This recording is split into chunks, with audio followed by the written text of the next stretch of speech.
सब कुछ संभव है, कुछ भी असंभव नहीं है। हर सुबह जब आप उठते हो तो आप कहते हैं कि यह मेरे जीवन का सबसे अच्छा दिन होगा, और वह हमेशा ऐसा अच्छा दिन ही होता है। यहाँ शब्द थे विश्व में सबसे वृद्ध बुजुर्ग 101 आयु की उम्र वाली महिला योगा टीचर ताओ पोर्चोन लिंच के। ताओ पोर्चोन लिंच इस दुनिया की सबसे बुजुर्ग योगा शिक्षिका थी। ताओ पोर्चोन लिंच एक ऐसी महिला थी कि 101 साल की उम्र में भी उत्कृष्ट शारीरिक स्थिति में थी, और इस आयु में भी वह योगा टीचर के रूप में योगा सिखाती थी। तो चलिए आज हम वुमन पावर बायोग्राफी में जानते हैं ताओ पोर्चोन लिंच की बायोग्राफी। ताओ पोर्चोन लिंच का जन्म 13 अगस्त 1918 में इंडियन फ्रेंच फैमिली में हुआ था। ताओ पोर्चोन लिंच के जन्म स्थान के बारे में विभिन्न स्रोतों में कुछ भिन्न जानकारी मिलती है। कुछ स्रोतों में उनका जन्म स्थान इंग्लिश चैनल में एक जहाज पर हुआ था जब उनके माता पिता यात्रा कर रहे थे, और कुछ स्रोतों में उनका जन्म स्थान पुडुचेरी बताया गया है। इसीलिए अधिक विस्तृत और विश्वसनीय जीवनी अनुसार उनका वास्तविक जन्म इंग्लिश चैनल में एक जहाज पर हुआ था, जबकि उनका पालन पोषण पुडुचेरी में हुआ था। ताओ पोर्चोन लिंच के माता पिता के नाम के बारे में विश्वसनीय स्रोतों में स्पष्ट जानकारी उपलब्ध नहीं है। हालांकि उपलब्ध जानकारी के अनुसार उनके पिता फ्रांसीसी मूल के थे, उनकी माता भारतीय मूल की थी। कुछ स्रोत उन्हें मणिपुरी बताते हैं, जबकि कुछ अन्य स्रोतों में उनके बिहारी मूल का उल्लेख मिलता है।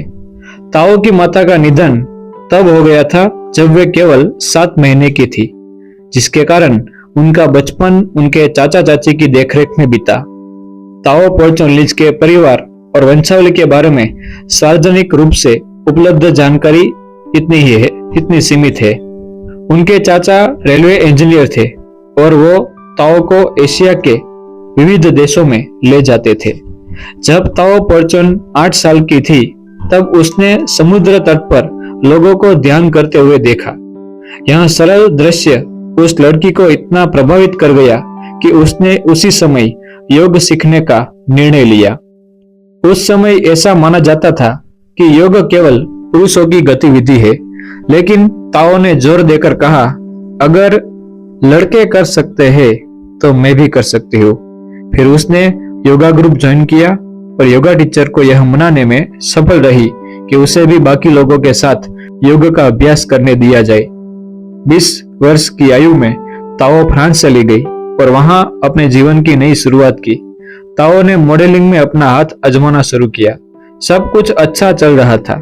उन्होंने यूरोप में फ्रांस में एक फैशन शो की प्रतियोगिता में भाग लिया और उन्होंने यूरोप की सबसे सुंदर टांगे वाली प्रतियोगिता भी जीत ली, जिसके बाद उन्हें कई प्रसिद्ध डिजाइनरों से प्रस्ताव मिलने लगे। द्वितीय विश्व युद्ध के दौरान ताओ लंदन चली गई और जल्द ही लंदन के कैबरे में मंच पर प्रदर्शन करने लगी। कैबरे एक मनोरंजन मंच कार्यक्रम होता है जिसमें गीत, संगीत, नृत्य, हास्य और नाट्य प्रस्तुतियां छोटे मंच पर दर्शकों के सामने प्रस्तुत की जाती है। इसके बाद वह अमेरिका गई और फिल्मों में अपना नसीब आजमाने का निर्णय किया, लेकिन हॉलीवुड में उनको अधिक सफलता नहीं मिली। वहां केवल कुछ छोटी छोटी भूमिकाओं में ही अभिनय कर सकी। बाद में ताओ पेरिस लौटी और फिर से योग की ओर प्रयाण किया। तभी ताओ ने सोचा कि कौन सी गतिविधि उन्हें वास्तव में आनंद दे सकती है, इसलिए उन्होंने योग सिखाना शुरू किया और योगा टीचर बन गई। सन 1962 में ताओ पोर्चोन लिंच ने बिल लिंच नामक व्यक्ति से शादी की। जब ताओ उत्तर अमेरिका गई तब उन्होंने बहुत सी मुश्किलों का सामना किया। खास करके इंग्लिश भाषा बोलने में दिक्कत आती थी, इसलिए परेशानियां बढ़ गई, लेकिन इंग्लिश भाषा की प्रैक्टिस करके उन्होंने यह समस्या भी दूर कर ली। सन 1966 में पोर्चोन लिंच ने अपने पति बिल लिंच के साथ मिलकर अमेरिकन वाइन सोसाइटी AWS की स्थापना में सहायता की। यह संस्था कोई धार्मिक या योग संस्था नहीं है, बल्कि वाइन के अध्ययन और उसकी सराहना से जुड़ी एक शैक्षिक संस्था है। जब यह संस्था अमेरिका के विभिन्न क्षेत्रों में शाखाओं में विभाजित हुए, तब 1970 में उन्हें दक्षिणी न्यूयॉर्क में AWS का उपाध्यक्ष चुना गया।